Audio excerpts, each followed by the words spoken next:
행복한 안식일입니다. 예수님은 이렇게 인사하셨습니다. 이 안식일에 누구보다 기쁘게 샤밧 샬롬. 제가 작년에 앤드류스 와서 히브리어를 패스했습니다. 발음은 잘 몰라도 문법은 정확합니다.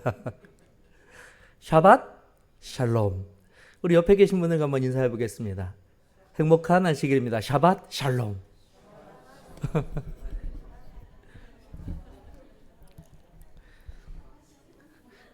예수님이 직접 이렇게 말씀하셨다 그러니까 더 좀 은혜 있지 않습니까?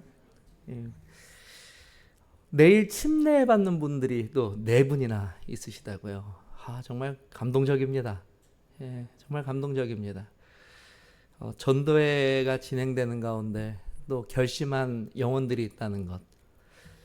저도 목회를 하면서 많은 침례식을 해보았는데요.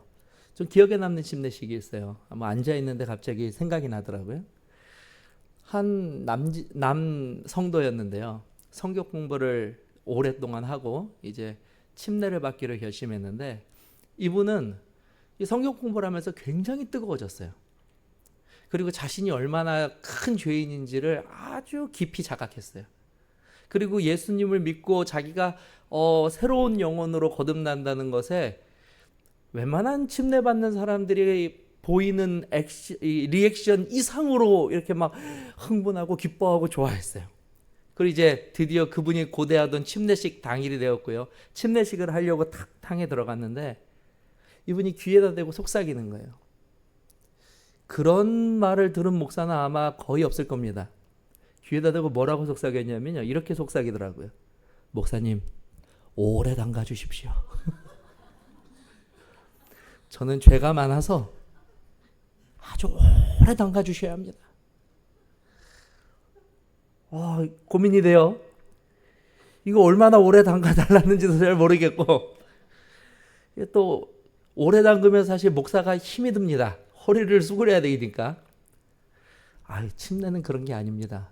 오래 담근다고 더 죄가 많이 씻겨 나가고 빨리 담근다고 문제 있는 것이 아니니까 그냥 몸에 힘 빼시고 침례 받으십시오. 그리고 이제 아버지와 아들과 성령의 이름으로 침례를 베푸노라 하고 이제 탁 물속에 이분을 담갔는데 이분 고집도 대단해요. 얼마나 대단하냐면 물속에 들어가는 순간 두 다리를 쫙 뻗는 겁니다. 일자로 딱 버티는 거예요. 정말 이 밑에서 보는 그 교인들은요, 앞에서 사고 난 줄 알아요. 목사는 일으키려고 막 밑에서는 안 일어나려고 버둥거리고. 결국 그분이 침례 주신 분이 가장 오래 물속에 있었습니다. 그리고 이제 침례를 받고 나오셨거든요.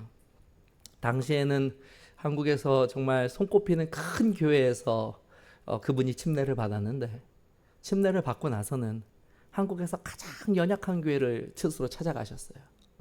그리고 그곳에서 가장 작은 봉사부터 하시는 거예요. 그 교회에 꼭 필요한 봉사들을 찾아서 지금도 열심히 신앙하고 계십니다. 저는 내일 이곳에서 침례받는 모든 분들이 주 안에서 이와 같이 거듭나게 되기를 주님의 이름으로 축복합니다. 그런 일들이 앞으로도 계속 일어나게 되기를 더불어서 축복합니다. 참 기쁜 일입니다. 침례식이 있다는 것. 정말 우리의 가슴이 아주 영적인 순결한 기쁨으로 가득 차게 됩니다. 자, 오늘 주제 선고는 좀 바뀌었습니다. 자, 함께 읽겠습니다. 너희 믿음에 읽겠습니다. 시작. 너희 믿음의 확실함은 불로 연단하여도 없어질 금보다 더 귀하여 예수 그리스도께서 나타나실 때에 칭찬과 영광과 존귀를 얻게 할 것이니라. 예수를 너희가 보지 못하였으나 사랑하는도다. 이제도 보지 못하나 믿고 말할 수 없는 영광스러운 즐거움으로 기뻐하니 믿음의 결국 곧 영혼의 구원을 받음이라. 아멘이십니까? 아멘. 자, 오늘 제가 준비한 말씀은요, 여러분들이 너무나 잘 알고 계시는 말씀입니다. 그래서 이 이야기를 하면 오늘 설교는 이미 내가 다 아는 얘기겠다 라고 실망하실 수도 있어요. 오늘 이 주제가 오늘 우리들에게 좀 매우 필요한 주제라 한번 이 주제를 말씀을 한번 정해 보았습니다. 무슨 비유예요? 네, 씨 뿌리는 자의 비유입니다. 다 알고 계시죠? 씨 뿌리는 자의 비유. 네, 벌써 이 제목만 들어도 머릿속에 딱 생각나실 수준이시라고 생각합니다. 예. 아이고. 이거 제가 옛날에 고쳤는데 이거 또 안 고쳐졌네요. 유쾌합니다. 또 이거 또 머릿속에 계속 생각나면 안 되니까 바꿔보겠습니다. 자, 씨 뿌리는 자의 비유입니다. 이 씨 뿌리는 자의 비유는요, 성경에 무려 3번이나 등장하는 비유예요. 성경에 마태복음 13장, 마가복음 4장, 누가복음 8장. 예. 특히 마태복음 13장에서는요, 이 구원과 관련된, 즉 우리가 소원하는 하늘나라에 관한 이 비유가 무려 몇 개나 나오냐면 7가지나 나옵니다. 마태복음 13장에는. 그런데 이 7가지의 천국에 관한 예수님의 비유 중에서 가장 첫 번째 나오는 비유가 무엇이냐면 바로 이 씨 뿌리는 자의 비유예요. 예. 자, 씨 뿌리는 자의 비유는 뭐 여러분들이 이미 다 알고 계시니까 간단하게 설명을 하면 누가 나옵니까? 농부가 나오죠. 그래서 무엇을 뿌립니까? 예, 씨를 뿌려요. 근데 이 씨가 공교롭게도 4가지 다른 컨디션의 땅에 떨어집니다. 어떤 땅에 떨어집니까? 어떤 땅에 떨어지죠? 예, 뭐 생각나는 대로 순서 상관없으니까 생각나는 대로 말씀하십시오. 길가에도 떨어지고요. 돌밭에도 떨어지고요. 또 가시밭길에도 떨어지고요. 또 어디에도 떨어집니까? 예, 옥토에도 떨어집니다. 그래서 이것은 어떠한 비유냐면 하나님의 말씀을 듣고 그 말씀에 대해서 각기 다른 반응을 하는 4부류의 사람들로 우리가 이해를 하고 있습니다. 그렇지 않으신가요? 그래서 우리가 이 말씀을 들을 때에 제일 먼저 드는 마음속의 생각은 무엇이냐면 나는 무슨 밭일까를 먼저 생각합니다. 여러분들은 무슨 밭을 지금 가지고 계십니까? 옥토가 있고요. 길가가 있고 가시밭이 있고 돌짝밭이 있습니다. 자, 한번 다 생각해 보셨나요? 다른 건 묻지 않겠습니다. 난 옥토다 한번 손 들어 보십시오. 내 마음은 옥토다. 우리 장로님 2분, 3분. 내 마음은 옥토다.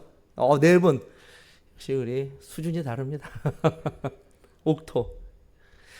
제가 사실 처음 이 말씀을 읽을 때 굉장히 괴로웠어요. 왜 괴로웠냐면 내 부류 중에 하나를 내가 이제 내 자신을 스스로 이렇게 살펴보아야 하는데 공교롭게도 내 마음은 옥토가 아닌 거예요. 기분이 확 상하더라고요. 그러면 어떡하죠? 내가 왜 내 마음은 다른 분들처럼 옥토로 태어나지 않고 이렇게 강박하게 태어났을까? 나머지 3밭을 보니까 그럼 뭐에 내 마음이 맞을까라고 봤는데 더 큰일이 났습니다.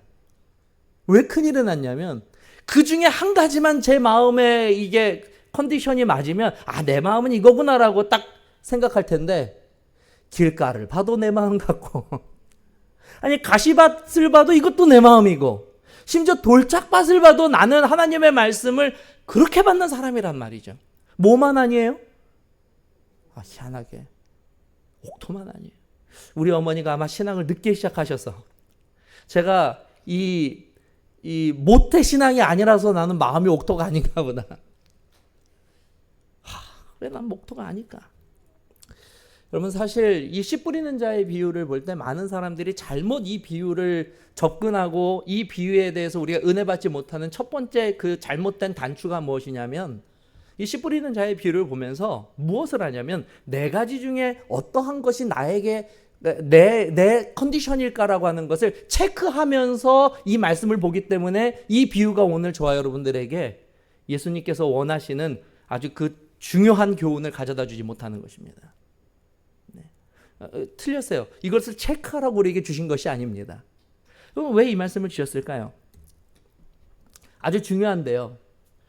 자, 복음의 능력, 즉 씨가 우리에게 뿌려졌을 때 그 씨는 복음입니다. 하나님의 말씀이죠. 자, 이 하나님의 말씀은 밭을 가립니까? 가리지 않습니까? 뭐 돌짝밭이라고 조금 가라지가 가는 것도 아니고요. 그렇죠? 옥토라고 해서 더 좋은 씨가 뿌려지는 것도 아닙니다. 첫 번째 알아야 될 것은 여기서 뿌려지는 씨의 능력은 다 동일한 하나님께서 주시는 진리의 말씀이라는 것은 말씀이라고 하는 것입니다. 중요한 것은 이것을 받는 사람들의 태도로 인해 구원받는 자와 구원받지 못하는 자가 구분이 되게 되는 것인데요. 그래서 더더욱 내가 무엇이기를 바랍니까? 그래서 내가 더더욱 무엇이기를 바라요? 옥토이기를 바라는 거예요. 그러나 오늘 이 말씀은요, 옥토가 무엇인지를 구분하기 위해서 하나님께서 주신 것이 아니라 사실 옥토가 아닌 나머지 세 땅에 대해서 예수님께서 말씀해 주신 거예요. 왜냐? 사실 우리가요, 이 나머지 세 개의 땅을 모두 다 가지고 있는 그런 죄인이기 때문에 그렇습니다.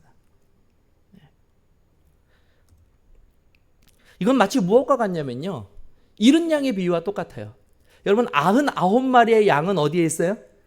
우리에 있고, 한 마리 양이 무엇했습니까?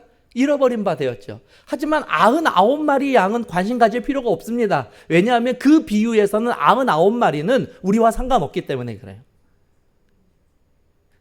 잃어버린 그 한 마리 양이 무엇을 비유하는 것이에요? 저 여러분들이 비유하는 것과 똑같습니다. 그래서 사실 죄송한 말씀이지만 우리 가운데 옥토는 없습니다. 우리 가운데 옥토는 없어요. 사실 우리는 모두 어떠한 밭을 가지고 있냐면 이 잘못된 세 가지 밭의 마음을 가지고 있는 죄인들이라는 것이죠. 그래서 무엇을 살펴야 되냐면 이 세 가지 밭을 우리가 살펴봐야 돼요. 목사님, 그렇다면 옥토가 아닌 나머지 세 가지 밭이라면 어떻게 씨앗이 뿌려져서 열매를 맺고 어떻게 우리가 하나님의 말씀으로 구원을 받겠습니까? 이 비유가 우리에게 보여주는 건 무엇이냐면요, 옥토가 아닌 나머지 다른 세 밭이 왜 하나님의 말씀을 뿌리내리고 열매 맺지 못하는지 그 원인을 진단해주고 있습니다. 그 이유를 말해주고 있어요. 예수님께서 직접. 왜 그 이유와 원인을 말씀해 주실까요? 그 이유와 원인을 무엇하라고요? 제거하면 길가에 떨어진 씨앗도 무엇할 수 있습니까? 열매 맺을 수 있어요. 그것을 제거하면 돌짝밭에 떨어진 씨앗도 뿌리를 내리고 열매를 맺을 수 있어요. 그것들을 제거하면 가시밭에 뿌려진 씨앗이라도 아주 탐스럽게 자라서 그 열매를 수확할 수 있다는 것입니다. 이건 지금 예수님께서 저와 여러분들에게 우리가 가지고 있는 이 마음밭을, 이 정말 엉망인 마음밭을 어떻게 하나님의 씨가 뿌려지고 뿌리가 내리고 열매 맺게 하는지 그 방법을 가르쳐 주신 거예요. 옥토가 아니라도 실망할 필요 있습니까? 없습니까? 실망할 필요가 없어요. 애초에 실망할 필요가 없습니다. 예수님은 우리가 옥토가 되라고 이 말씀을 주신 것이 아니기 때문에요. 자, 아시는 거지만 그래도 씨는 무엇입니까? 하나님의 말씀 혹은 천국 말씀, 복음이라고 말할 수 있고요. 씨 뿌리는 자는 무엇입니까? 말씀을 뿌리는 자예요. 예수님, 하나님께서 우선 말씀 우리에게 주시고 예수님을 통하여도 말씀을 주시고 선지자들을 통해서 말씀을 드리고 전도자들을 통해서도 말씀을 주시고 우리 주변에는 늘 이렇게 말씀의 씨를 뿌리는 자들이 존재합니다. 그런데 문제는 이 씨가 내 부류의 마음에 떨어지는 것이죠. 내 종류의 밭은 내 종류의 사람인가? 그렇다고요? 그렇지 않다고요? 그렇게 구분할 수 없습니다. 우리는 늘 이 세 가지 밭을, 때로는요 옥토 같은 마음을 가질 수도 있어요. 그러나 금방 무슨 밭이 되기도 해요? 가시밭이 되기도 합니다. 이게 다 우리 안에 있는 것입니다. 여러분, 실제로 이게 팔레스타인에서 씨를 뿌리는 밭의 모습입니다. 딱 보니까 어떻게 해요? 어때요? 한국 사람들 이거 보면은 이거 참 한숨 나옵니다. 이 얼마나 한국 사람들은 이 열심히 있는 민족입니까? 그렇죠? 한번 가서 밭을 한번 가려면 말이죠, 밤새 정말 일사불란하게 밭을 정리해서 돌 하나 남지 않게 착 정리하는데, 사실 이스라엘 땅은 그렇게 할 수가 없어요. 왜냐하면 워낙 돌이 많고 워낙 이 환경이 거칠기 때문에 이 상태에서 무엇을 뿌리냐면 씨를 뿌려요. 씨를 뿌려요. 이 상태에서. 그리고 옥토에만 뿌릴 수가 없는 거예요. 그냥 뿌리다 보면, 이것이 밭이라고 생각하고 뿌리다 보면 거기에 가시 동굴도 있을 수 있고 길자국을 낼 수도 있고 다 될 수 있어요. 길이라고 해서 오늘 우리처럼 뭐 아스팔트 길 생각하시면 안 됩니다. 그냥 사람들이 다니는 다져진 흙길이에요. 흙길. 거기도 뿌려지는 거예요. 막 뿌려지는 겁니다. 자, 그러므로 어떤 밭에 뿌려졌느냐라고 고민하실 필요가 없는 것이고요. 다 같은 밭에 뿌려지는 것입니다. 문제는 어떻게 반응하느냐. 자, 마지막이 중요해요. 밭을 탓하는 것이 아닙니다. 아시겠어요? 절대 내가 어떤 밭이다라고 결정짓고 실망하실 필요가 없다는 것이죠. 어떤 밭이든지 극복할 수 있다는 걸 보여주는 말씀이에요. 예. 첫 번째는 길가에 뿌려진 것입니다. 자, 길가에 뿌려진 건 뭐세요? 뭡니까? 간단하죠? 천국 말씀을 뭐예요? 듣기는 하지만 바로 누가 와서 뺏어갑니까? 사단이 와서 그 속에 뿌려진 말씀을 빼앗아가는 것이에요. 마태복음 13장 19절에 이렇게 말하고 있습니다. 아무나 천국 말씀을 듣고 깨닫지 못할 때는 악한 자가 와서 그 마음에 뿌려진 것을 빼앗나니 이는 곧 어디에 뿌려진 거예요? 길가에 뿌려진 거예요. 그래서 내 마음이 가끔 무슨 밭이 될 수 있다는 거예요? 길가가 될 수 있다는 거예요. 그런데 실망하실 필요가 있다고요? 없다고요? 없어요. 왜냐하면 왜 내 마음이 길가가 됐는지 그 이유를 알게 되면 내 마음이 무엇으로도 바뀔 수가 있어요? 옥토로 바뀔 수 있기 때문입니다. 이걸 깨달으라고 이 비유를 주신 거예요. 자, 그러면 오늘 나의 삶에 혹시라도 하나님의 말씀이 들어왔을 때에 내 말씀이 오래 마음속에 머물지 못하고 그냥 스쳐 지나가듯이 사라져버리고 이 교회 교회 문밖만 나가면 오늘 내가 무슨 말씀을 들었는지 전혀 기억이 안 난다면 내가 지금 무슨 밭이라는 걸 아시면 돼요? 내가 지금 길가구나. 그러면 당장에 무엇을 하시면 되냐면 이 말씀을 내게 적용해서 치료하시면 됩니다. 자, 여기서 중요한 것은요, 바로 사단이 와서 무엇 한다는 거예요? 너무 무서운 얘기예요. 나는 우리 집사님들 중에 가끔 연세 드신 집사님들이 이런 말씀 자주 하셔요. 목사님, 요즘 들어서 기억이 깜빡깜빡해서요. 목사님 말씀을 들었는데 뒤돌아서면 잊어먹어요. 밥 먹으면서 잊어먹어요. 교회 문 밖을 나가면 다 잊어먹는답니다. 근데 사실 오늘 이 말씀을 보니까 그게 아니더라고요. 이 말씀을 보니까 내 기억력에 문제가 있는 것이 아니라 누가 그것을 오래 기억하기를 원치 않아요? 사단이 그걸 오래 기억하기를 원치 않아요. 그래서 사단이 나의 관심과 생각을 자꾸 다른 쪽으로 돌려요. 말씀을 잘 듣고 밥을 먹는데 갑자기 무슨 얘기가 빵 터지냐면 요즘 비트코인이 얼마가 돼? 그 마귀가 하는 거예요. 말씀 잘 들었는데 오늘 이 말씀에 대해서 함께 나누고 내가 이 말씀으로 지금 뿌리 내리고 열매를 탁 맺어야 되는데 자꾸 다른 생각, 다른 것들, 근심, 걱정을 이렇게 넣어버리고요.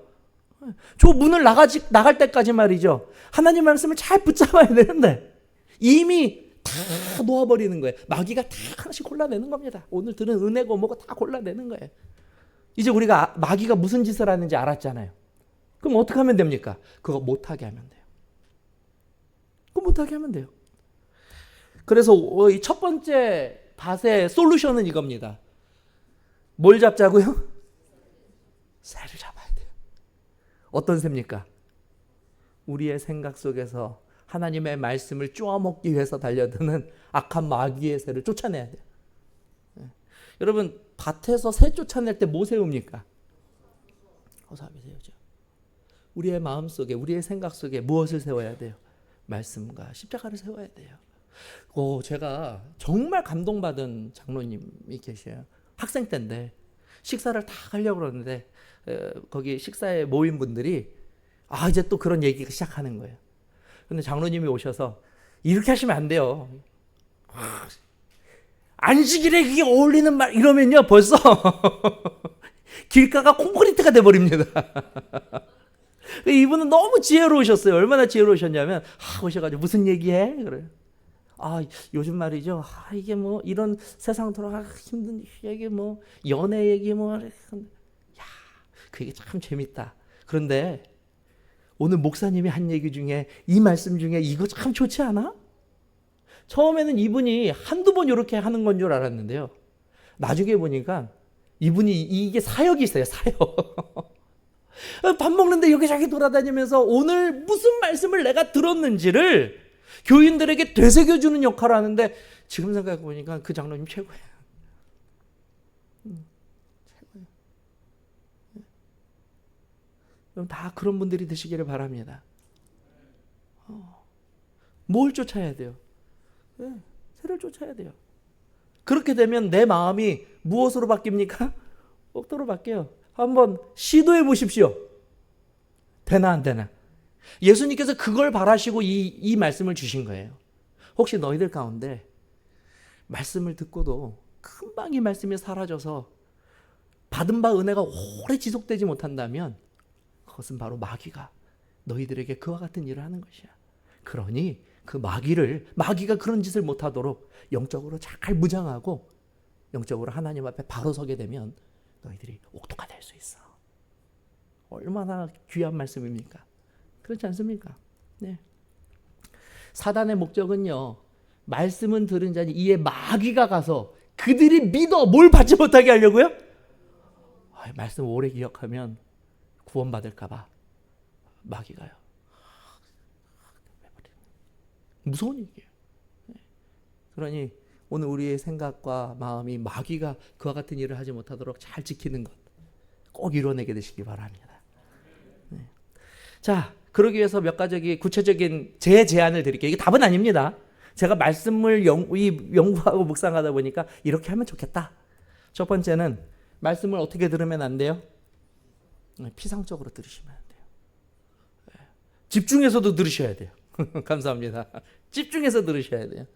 피상적으로 듣는다는 것은 무엇이냐면 여러 가지 경우의 수가 있을 수 있어요.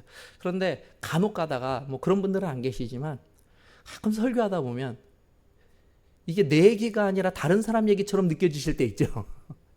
아이고, 이야기는 저 사람이 들어야 되는데 오늘 그 사람 교회 안 왔네. 뭐 이런 경우 있을 때 있지 않습니까? 그게 피상적이에요. 아주 피상적이에요. 하나님의 말씀은요, 오늘 누구에게 그 말씀이 가장 유익하게 적용이 돼야 됩니까? 내 자신에게. 말씀을 경시하는 자세를 버려야 돼요. 저 말씀은 오늘 또 들었고, 저 목사님 왜 저 설교를 또 하시나? 그러면 정말 제가 목회를 하면서 가장 기쁜 것 중에 하나가 뭐냐면요. 제가 전에 있었던 수원 새하늘교회에 있을 때 코로나가 터졌어요. 코로나가 터지니까 당장 제가 목회를 할 수가 없습니다. 교회 문도 다 닫아버리고. 그렇죠? 그런데 뭐는 가냐면 카톡은 다 가더라고요. 그래서 제가 아침마다 일어나서 A4 용지 2장으로 설교를 항상 썼습니다. A4 용지 2장. 그리고 그 글을 매일 보냈어요. 매일. 그렇게 한 4, 5년 보낸 것 같아요. 근데 희한하죠. 그 가운데 성경을 한 3번 창세기부터 계시록까지 다뤘거든요. 이걸 다루고 또 다루고 또 다루는데도요. 아니, 왜 처음 다룬 것처럼 말씀이 이렇게 새롭고 처음 본 것처럼 말씀이 이렇게 은혜롭죠? 예. 그러므로 오늘 저와 여러분들이 말씀을 항상 존중하는 마음을 가져야 돼요. 오늘은 또 이 말씀 속에서 내가 무엇을 얻을 수 있을까? 하나님이 나에게 어떠한 말씀을 주실까? 그러면 우리의 마음이 길가가 아니라 옥토가 될 수 있어요. 그리고 묵은 땅을 뒤엎듯이 이 말씀의 새로움을 찾으셔야 돼요. 정말 말씀은 파면 팔수록 그 안에 정말 솟아나는 샘물처럼 정말 하나님의 그 은혜가, 그 깊이가, 그 넓이가 이루 말할 수 없이 크고 넓은 것을 경험할 수 있게 됩니다. 경험할 수 있게 돼요. 맛보지 못해서 그래요. 맛보지 못해서. 하지만 맛보는 것이 어렵지 않습니다. 숟가락만 떠서 갖다 먹으면 돼요. 자, 두 번째는 어디에 뿌려진 씨입니까? 똘밭에 뿌려진 씨예요.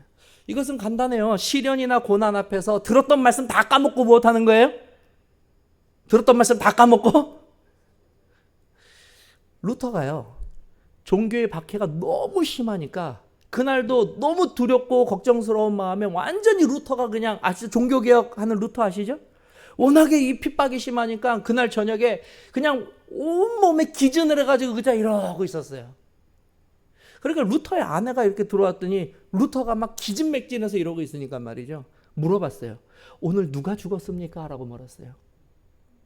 루터가 아니 오늘 누가 죽었어? 나는 그런 소식을 못 들었는데. 희한하네요.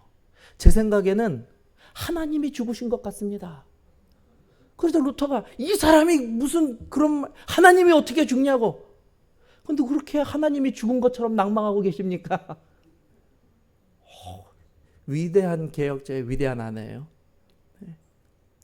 오늘 저와 여러분들이 얼마나 정말 하나님의 말씀에 이 굳건한 하나님의 말씀을 많이 들었습니까? 그렇지 않아요? 오히려 시련과 절망과 고난 앞에서 우리가 이제 그 믿음을 무엇해야 합니까? 활용해야죠. 활용해야죠. 그럴 때 이 돌짝박 같은 마음이 무엇을 되는 거예요? 옥토가 되는 것입니다. 절대 뿌리 내릴 수 없는 상황인데도 이 믿음의 뿌리가 밑으로 쫙 내리는 거예요.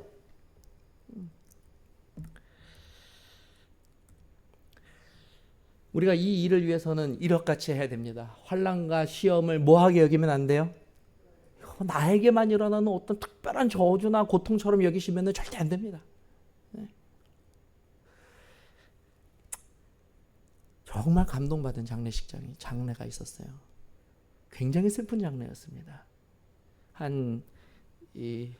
아주 신실한 가정에 아이가 불의한 사고로 죽게 되었어요. 온 교인이 그 일로 인해서 가슴을 아파했고 또 슬퍼했습니다. 근데 차마 어디를 못 가겠냐면 장례식장을 못 가겠는 거예요. 왜냐하면 그 부모가 아이를 잃은 그 장례식장에서 어떤 모습을 하고 있을지 너무나 두려운 것입니다. 그래서 막 두려움과 떨림 가운데 겨우 이제 마지막 발인을 할 때 그 장례식장에 참여했어요. 아니나 다를까 그 아버지가 앞으로 나와요.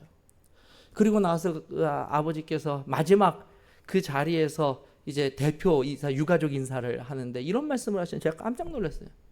저는요, 오늘부터 더욱더 사단을 미워하기로 했습니다. 그리고 저는 오늘부터 예수 그리스도를 더욱더 사랑하기로 했습니다. 너무 놀라운 고백이었어요. 그 일은 누가 그렇게 비참하고 고통스러운 일들을 만들어낸 거예요? 사실은 사단입니다. 그렇다면 그와 같은 상황을 이겨내고 우리에게 다시 회복시켜 주실 수 있는 유일한 분은 누구예요? 예수 그리스도예요. 그렇기 때문에 그런 고통을 당할 때 누구를 더욱 미워해야 돼요? 그리고 누구를 더욱 사랑해야 됩니까? 근데 우리는 반대예요. 고통과 시련과 어려움이 닥치면 누구부터 원망합니까? 누구부터 원망해요? 아니, 유일하게 나에게 다시 이것을 회복해 줄 수 있는 존재는 하나님밖에 없다고 그렇게 많이 듣고 그렇게 많이 공부하고 그렇게 많이 아멘했는데 그 순간 마귀가 우리의 마음을 무엇으로 만들어버려요? 돌짝밭으로 만들어버려요. 아주 냉랭하게 만듭니다. 믿음이 아예 뿌리조차 못 내리게 만든단 말이에요. 뭐라고 이야기합니까, 마귀가? 하나님이 너에게 어떻게 이러실 수가 있어? 하나님을 원망하라. 마치 누구 말 같아요? 욥의 아내처럼. 차라리 누구를 원망하고 죽으라고요? 그게 욥의 아내가 한 말이 아니에요. 마귀가 욥 아내를 통해서 한 말이죠. 이게 마귀가 하는 짓이라고요. 이게 마귀가 하는 짓이라고. 우리에게 하는 짓이라고요. 여러분, 대쟁투가요, 어려운 게 아닙니다. 이게 뭐 대단한 게 아니에요, 대쟁투가. 선과 악의 싸움은 늘 누구에게서 일어나고 있어요? 내 자신에게 일어나고 있어요, 선악의 싸움은요. 나는 하나님의 말씀대로 살고 싶은데 그렇지 못하도록 누가 끊임없이 나를 충동질합니까? 사단 마귀가요. 사단 마귀가 충동질해요. 그걸 이겨내는 게 무엇이냐면 선악의 싸움에서 승리하는 거예요. 마지막 666에 뭐 어떤 걸 받지 않기 위해서 막 하는 게 이게 마지막 대쟁투가 아니라, 선악의 싸움이 아니라 오늘 우리들의 날마다의 삶 속에서 일어나는 그 선악의 하나님의 말씀을 의지하고 붙잡고 그렇게 살 것인가, 아니면 내가 여기서 잠깐 뒤로 물러설 것인가, 아니면 하나님을 원망할 것인가. 매번 우리 그런 기로에 놓이잖아요. 매번. 거기서 승리하는 것이 오늘 우리들의 삶 속에 하나님께서 바라시는 일이라는 것이죠. 환난과 고통도 인내할 수 있도록 무엇 하라고요? 확실한 무엇 안에 거라고요? 말씀 안에 거하라. 말씀 안에 거하라. 계속 강조하지만 말씀 안에 거하려면 말씀을 보셔야 합니다. 자, 야고보서 5장 7절 8절인데 함께 읽어볼까요? 시작. 그러므로 형제들아 주의 강림하시기까지 길이 참으라. 보라 농부가 땅에서 나는 귀한 열매를 바라고 길이 참아 이른 비와 늦은 비를 기다리냐니 너희도 길이 참고 마음을 굳게 하라. 주의 강림이 가까우니라. 굳은 마음을 가지십시오. 굳은 마음. 내가 결코 누구를 배신하지 않겠다. 하나님을 배신하지 않겠다. 내가 결코 누구를 원망하지 않겠다. 하나님을 원망하지 않겠다. 내가 마귀의 꼬임에 마귀의 거짓말에 결코 넘어가지 않겠다. 그것이 시련이든 환난이든 고난이든 무엇이든지 간에. 이거 정말 어리석은 일이에요. 다시 말씀드립니다. 그 환난과 고난 가운데서 우리를 구원하실 분은 사단 마귀가 아닙니다. 누구밖에 없어요? 예수 그리스도밖에 없어요. 그러니 그 순간에 누구를 더욱더 굳게 붙잡아야 합니까? 예수님을. 그게 지혜로운 것이에요.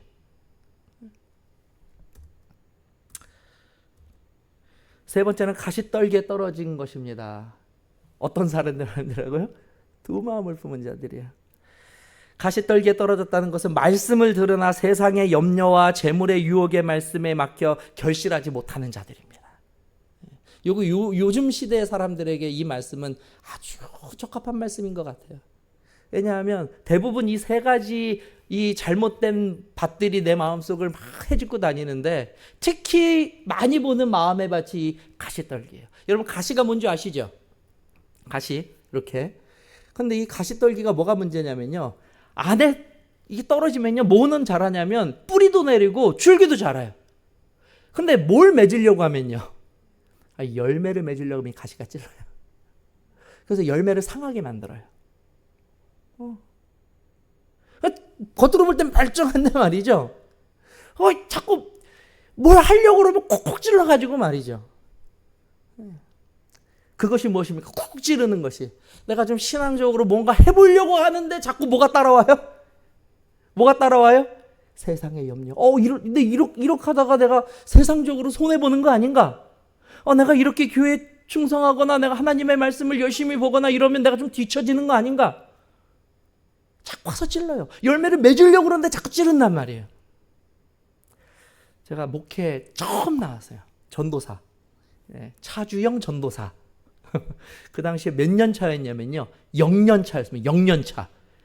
나오니까 우리 서중환 앞에가 얼마나 감사한지 1년 차도 안 줘요. 0년 차. 김구순 목사님과 제가 같이 0년 차를 시작했습니다. 월급 50만 원. 와, 대단해요. 0년 차. 월급은 아니죠. 국가에서 나오는 보조금을 그때 당시 받았습니다. 우리가 정식 연차가 안 됐기 때문에 국가 보조금 50만 원 받고 0년 차. 하지만 일은 0년 차처럼 안 했어요. 근데 이제 막 목회를 나왔으니까 막 얼마나 뜨겁습니까? 열기가 막 충만하죠. 그 당시 담임 목사님이 저에게 말씀하시거나 뭐 하면 저는 막 충성했습니다. 그렇게 하겠다고. 근데 하루는 담임 목사님께서 달력을 이렇게 쫙 찢어가지고 달력 뒤에 이면지를 활용하셔가지고 이름을 딱 적고 주소를 하나 딱 적어가지고 저한테 주시는 거예요. 목사님 이게 뭡니까? 그랬더니 차전도사 우리 교회 누구 여집사님 알지? 예, 알죠. 그 집사님 딸이 마침 이 근처에 사업장을 하나 시작했대. 아직 미혼이야. 사업장을 시작했는데 그 어머니가 지난 안식일에 이 딸 성경 공부를 부탁했네. 그러니까 이걸 가지고 가서 우리 차전 선생님이 가가지고 성경 공부도 시키고 침례도 주라는 거예요. 야, 내가 목회 나와서 첫 구도자와 침례자 대상자를 만난 겁니다. 제가 이 열의가 충만했을까요? 안 했을까요? 막 눈이 똘망똘망했습니다. 예. 딱 전도사라고 새 가방을 샀어요. 딱 이게 드디어 이 무기를 쓸 때가 됐구나. 딱 들고 성경책 쫙쫙 넣고 말이죠. 갔어요. 갔는데 아파트 앞에 사업차에서는 되는데 한국의 아파트 앞에는 뭐가 있냐면 이 아파트에 거주하는 사람들에서 작은 상가가 있습니다. 상가가. 꼭 상가예요. 그리고 그 상가 2층에 사업체인데 주소를 보고 갔는데 딱 봤는데 깜짝 놀랐어요. 그 사업체가 뭐냐면 도서 대여방이었는데 쉽게 말하면 만화방입니다. 만화방. 그 당시에는 이 도서 대여 만화방이 굉장히 인기를 끌었어요. 그러니까 이 분도 그 아이템이 잘 된다는 얘기를 듣고 이제 회사 다니다가 퇴직금 그거 이제 다 해가지고 그 작은 자기의 사업체를 차린 거예요. 저기가 내 이 첫 구도자를 만나는 장소구나. 쫙 갔습니다. 가가지고 쫙 여니까 진짜 버선발로 뛰어나요. 막 저기서 막 쫓아와요. 그러더니 이게 뭐 얼마나 환영을 하는지 뭐 때문에 오셨어요? 뭐 빌리러 오셨어요? 막 그래요. 제가 손님인 줄 알았나 봐요. 오픈하고 손님 가니까 얼마나 기쁩니까? 근데 뭐하러 오셨어요? 딱 그러는데 느낌은 별로 안 좋죠. 왜요? 만화방에 가는 사람이 정장 입고 이거 가방 안 들고 가잖아요. 다 가는데 제가 인사를 탁 하고 혹시 어머님 조남이 뭐뭐뭐씨 아니십니까? 깜짝 놀라요. 예. 저는 어머니 다니는 교회에 차주영 전도사입니다. 더 놀라요. 왜 오셨어요? 그래요. 어머니가 지난 안식일에 성경 공부를 부탁하셔서 성경 공부하러 왔습니다. 여러분, 그렇게 제가 목회하면서요, 그렇게 정말 얼굴이 낯빛이 하얗게 질리는 건 처음 봤어요. 20대 이제 한 중반 좀 넘어가는 여성이었는데 자기 사업체를 다 가지고 하려고 하는데 첫 번째 손님이 뭐예요? 첫 번째 손님이 뭐예요? 성경 공부 먼저. 그분이 한 말이 그거예요. 제가요? 그래요. 저도 당황했어요. 부탁 안 하셨어요? 저는 그렇게 말한 적 없는데요. 전 교회 안 나가는데요. 지금 같으면은 저는 좀 달라졌을 거예요. 그럼 제가 이거 큰 실례를 한 것 같습니다. 제가 다시 한번 좀 확인하고 좀 잘 진정될 때 또 좀 한가하실 때 제가 그럼 다시 올게요. 그러고 나갔을 거예요. 지금은 그렇게 변했어요, 제가. 그런데 그때는요, 그런 걸 몰랐어요. 저는 그렇게 들었습니다. 그리고 우리 목사님이 그렇게 하라고 그랬습니다. 저기 좀 앉아서 공부할 데 없을까요? 정말 그랬어요. 그러니까 그분이 근데 그분도 20대라 또 서로 뭐가 없었냐면 그런 유도리가 잘 없었던 나이대예요. 이분도 그럼 여기 좀 앉으세요. 그래요. 거기 보니까 소파가 하나 있고 테이블 응접실이 하나 있어요. 딱 가서 기도 딱 하고 쫙 해서 자, 오늘의 신앙 1권부터 해야 됩니다. 이분은 뭔지 몰라요. 그러다 손님이 오면 전 센스는 있거든요. 딱 멈춰요. 하십시오. 손님 많아 다 빌려갈 때까지 있다가 또 오면 또 앉으십시오. 성경을 가르쳤어요. 저 나름대로 되게 기쁘고 즐거워서 딱 나왔어요. 그 다음날 안식일에 우리 목사님이 그 집사님이 이제 딸한테 얼마나 많은 엄마를 들었겠어요. 그 집사님이 와서 우리 목사님에게 전도사님 가가지고 말이죠. 성경 공부를 시켰는데 눈치도 없이 막 뭐 했나 봐요. 우리 딸이 지금 안 하겠다고 난리라고 막. 근데 그때 우리 담임 목사님이 더 대단하셔요. 그래서 그런 얘기를 들었어. 아무래도 경험이 부족하니까 실패했나 보다. 우리 목사님이 그래도 계속 해봐 그래요. 그거 어떻게 해야 됩니까? 해야죠. 그래서 또 그 다음 주에도 갔어요. 어쨌든 하라면 합니다 저는. 가서 했어요. 그러다 보니까 이제 끝나더라고요. 오늘의 시간 1권도 끝나고 뭐 2권도 끝나고 한 3권쯤 가니까 이제 서로 익숙해지니까 그냥 왔나 보다. 나는 또 해야지 가나 보다. 듣든지 말든지 공부하시고 그럼 수고하십시오. 그리고 나왔어요. 그 오늘의 신앙이 드디어 이제 다 끝났어요. 한 석 달 가르친 것 같아요. 석 달, 넉 달 정도 가르친 것 같아요. 오늘의 신앙이 다 끝났어요. 자, 이제 저한테 뭐가 남았습니까? 이제 침례 결심을 받아와야 돼요. 그래서 제가 갔어요. 진짜 마른 찜이 뚝딱 삼켜져요. 성경 공부를 딱 마치고 딱 덮으니까 끝났어요. 그래요. 그래서 한 가지가 남았습니다. 뭐가 또 남았어요? 아니 공부는 더 하시려면 다니엘하고 계시록도 있는데 그거는 우리 목사님한테 제가 지시받지 않았으니까 오늘의 신앙까지 이제 딱 하면 되는데 무슨 말인지 몰라요. 제가 이렇게 설명해도 그거는 뭐 다니엘이 뭔지 계시록이 뭔지. 근데 이거 다 하면 침례 받아야 되는데 침례 받으실 겁니까? 그랬어요. 그러면 그분이 그래요. 침례요. 아직 생각해 본 게 없는데. 그래서 저도 마음이 좀 부담이 돼서 잘 됐습니다. 다음 주에 또 올 테니까 그때까지 생각하시고 다음 주에 봅시다. 나왔어요. 그리고 이제 한 주가 지났어요. 참 성령께서 인도하신 것 같아요. 그 한 주를 더 미룬 게. 그 자리에 있었으면 거절 받았을 텐데 그 한 주가 지나서 이제 조마조마한 마음으로 제가 또 마지막이라고 또 뭘 사간 거예요. 뭘 사갔어요. 손에.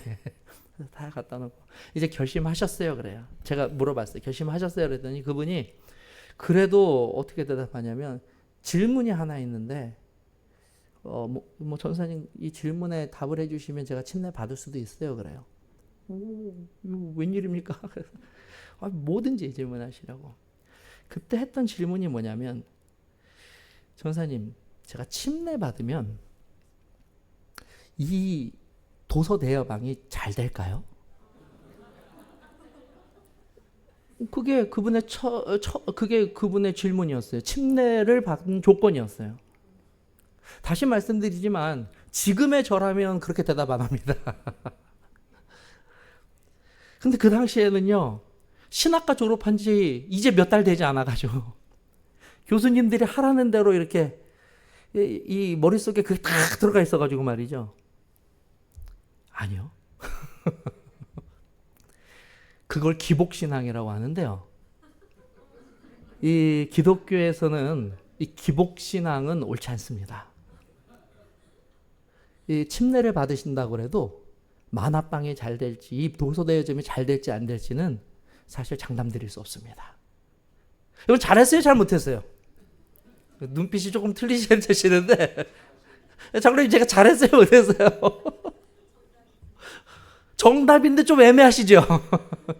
사실 그때 저는 이게 대단히 잘한 걸로 생각했어요. 그랬더니 이분이 한치의 망설임도 없어요. 뭐라고 하냐면 저 침례 안 받아요. 그래요. 제 첫 구도자인데 첫 침례가 거절당한 거예요. 그리고 이제 막 터덜 교회로 돌아와서 목사님이 불렀어요. 오늘 뭐라고 그래? 그래서 저기 침례 안 받겠다는데요. 그리고 이제 제가 완전히 낙심하니까 그래 수고했어 가서 좀 쉬어. 그래서 제가 방에 가서 이제 나 이거 목회가 시작인데 이 첫 단추가 이래서 어떡하나 별 생각을 다 하면서 그 주를 보냈는데 다음 주가 됐는데 우리 목사님이 아침 회의를 하는데 그래 오늘은 성경 공부하는 날이지 그래요. 그래서 지난주에 다 끝났는데요. 침례 안 받았잖아. 아니 근데 가르칠 게 더 없는데요. 아니야. 침례 받을 때까지 하는 거야. 그래서요 제가 그때부터 우리 김구순 목사님도 아시는데 그때부터요 제가 스스로 교재를 만들기 시작했어요. 물론 이제 오늘의 신앙을 가지고 그 당시에는 말만 조금 바꿔가지고 이렇게 교재를 만들었죠. 그리고 또 왔어요. 왜 오셨어요? 그래서 공부를 더 해야 되는데 앉아보시라고. 그러고서요 정말 침례 받을 때까지 공부하겠다는 마음으로 같이 앉아 있었어요. 그리고 정말 감사하게도 그분이 지신 것 같아요.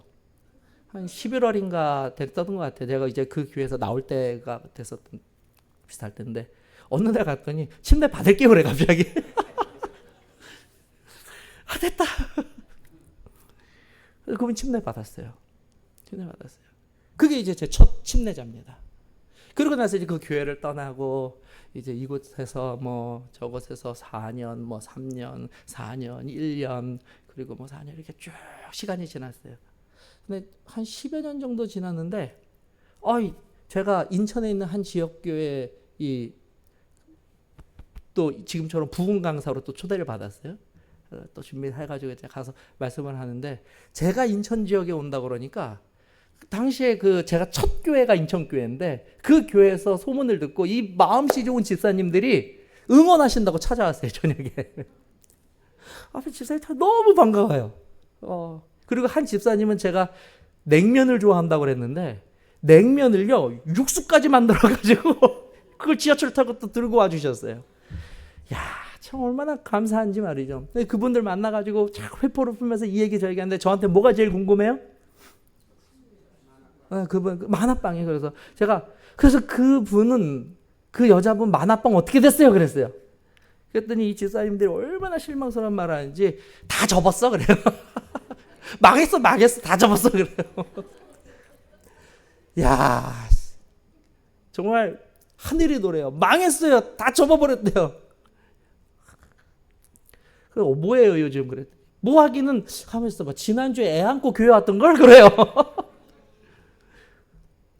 여러분, 만화방이 뭐 했어요? 망했어요. 근데 그 영혼은 망했어요? 망하지 않았어요? 누구를 데리고 왔어요? 교회? 결혼해서 이제 애를 데리고 교회 왔대요. 애를 데리고 교회 왔대요. 여러분, 이 세상에 있는 것들은요, 사실 이 세상에 있는 것들을 사랑할 땐 말이죠, 이 세상에 있는 것들을 바라고 원하고 쫓아갈 땐 말이죠, 한 가지 사실을 분명히 아셔야 돼요. 뭐냐 하면 잘 될 리가 없습니다. 잘 될 리가 없어요. 그걸 다른 말로 말하면 하나님께서 뭐라고 말씀하시냐면, 이 세상과 하나님 사이에서 무엇을 사랑하지 말라고요? 이 세상이나 세상에 있는 것들을 뭐 하지 말래요? 사랑하지 말래요. 왜 사랑하지 말라는 줄 아세요? 이루어질 수 없는 사랑이기 때문에 그래요. 내가 그토록 원하는 어떤 재물, 내가 그토록 원하는 지위, 내가 그토록 원하는 사회적 성공, 여러분, 그거 이루어질 수 없습니다. 영원히 내 것이 될 수 없다는 거예요. 언젠가는 그것을 잃어버릴 때 느껴지는 절망과 허무함과 고통과 슬픔 속에서 그것을 그냥 놓아버릴 수밖에 없는 이 순간이 반드시 오게 된다는 것입니다. 그 만화방과 같아요, 사실 우리들의 삶이. 그분이 아이템을 잘못 정한 것이 아니에요. 아이템을 잘못 정한 것이 아니에요.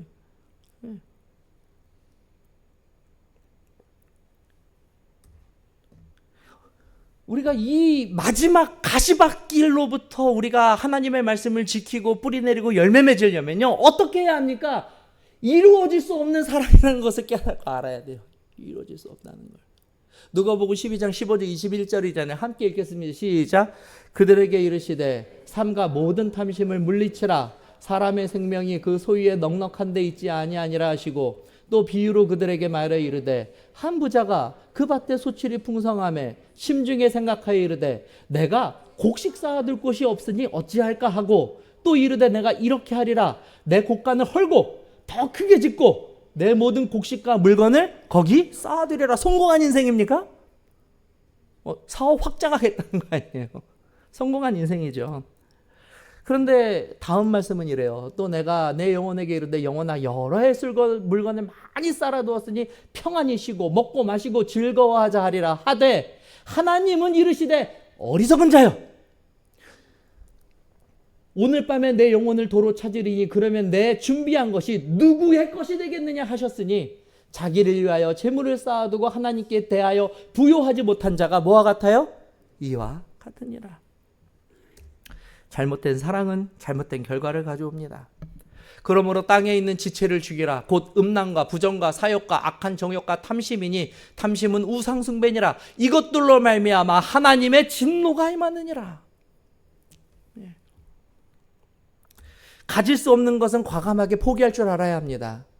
그리고 가질 수 있는 것을 소유하기 위해서 우리들의 시간과 열정과 우리들이 할 수 있는 것들을 그것에 투자해야 합니다. 그게 정말 바람직한 투자 아닙니까? 그렇죠. 너희를 위하여 보물을 땅에 쌓아두지 말라. 거기는 좀과 동록이 해하며 도둑이 구멍을 뚫고 도둑질하느니라. 오직 너희를 위하여 보물을 어디에 쌓으라고요? 하늘에 쌓아두라. 거기는 좀이나 동록이 해하지 못하며 도둑이 구멍을 뚫지도 못하고 도둑질도 못하느니라. 내 보물이 있는 그곳에 내 마음도 있느니라. 여러분, 이게 헌금 많이 하라는 소리가 아닙니다. 오해하지 마셔요. 그렇지만 내일 헌금 많이 나오면 오늘 이 설교 덕분입니다, 목사님. 근데 헌금 많이 하라는 얘기가 아니에요. 좀 우리들의 귀한 것이 돈밖에 없습니까? 그렇죠? 사실 하나님께서 더 원하시는 것은 하나님을 찾고자 하는 우리의 마음이에요. 세상으로 향하고자 하는 우리의 마음이 하나님께로 돌아설 때 하나님께서는 그걸 하늘 창고에 쌓아두십니다. 이 마음에, 이 기대에 내가 반드시 부응하겠다고 결심하셔요. 내가 하늘에 왔을 때 결코 이 하늘을 위하여 투자한 자들이 실망하지 않도록 내가 완벽한 준비를 해야겠다. 그래서 지금 어디 가 계셔요? 뭐 하고 계십니까? 내가 너희를 위하여 실망하지 않도록 처소를 예비하고 있다 그랬어요. 가면은요, 야, 기대 이상일 겁니다. 내가 했던 그 모든 수고, 하나님을 위하여 헌신했던 그 모든 헌신들, 내가 신앙을 위하여 투자했던 그 모든 기도와 말씀과 그리고 하였던 모든 행위들이 하나도 후회되지 않을 거예요. 오히려 감사할 겁니다. 이것밖에 내가 하나님 앞에 내 열심을, 내 신앙을, 내 믿음을 바친 것이 없는데 이렇게까지 하시나? 이렇게까지 하시나? 하늘은 얼마나 좋은 곳일까요? 제가 어렸을 때 저희 아버지가 자연농원을 가자고 어느 날 저한테 그랬어요. 자연농원. 지금은 에버랜드죠. 예. 이 자연농원을 데려가 주는데 저희 아버지는 막 이게 대단한 거예요. 왜? 야, 너 자연농원 데려가 줄게. 그런데 이게 정작 가야 되는 저는요, 싫어 그랬어요. 왜냐하면 자연농원을 한 번도 안 가봤어요. 이름이 웃기잖아요. 자연농원. 난 가가지고 또 뭐 돼지 보고 닭 보고 뭐 이런 줄 알았어요. 물론 동물들도 있지만. 그래서 제가 싫어 그랬어요. 나는 그냥 동네에서 땅 따먹기 하고 친구들이랑 다방구하고 노는 게 더 좋으니까 일요일에 나 그거 하고. 우리 아버지가 야, 이 표가 얼마나 비싼 건데 야, 거기 엄청 재밌어. 아빠, 난 여기가 더 재밌어. 안 갈 거야. 아무리 저희 아버지가 설명을 해요. 얼마나 재밌고 즐거운 곳인지 설명을 하는데요. 몰라요, 저는. 몰라요. 근데 아버지가 결국 일요일 날 저를 강제로 끌고 가셨어요. 차에 태워가지고. 막 화를 내면서 가보면 알아. 근데 막상 갔더니요, 이게 웬일입니까? 문이 돌아가는데 말이죠. 세상에 이런, 우리 동네 가끔 놀이기구 아저씨가 왔는데요. 그 말 위아래 이렇게 하는 거 있잖아요. 예. 그거 가지고 온 아저씨가 오면 동네 아이들이 다 모여서 그거 타면서 와 했거든요. 말이 이따만 해요, 거기 가니까. 뭐 돌아가고 말이죠. 저희 아버지가 이제 저녁쯤 되니까 저한테 뭐라고 했냐면, 이제 가자 그랬어요.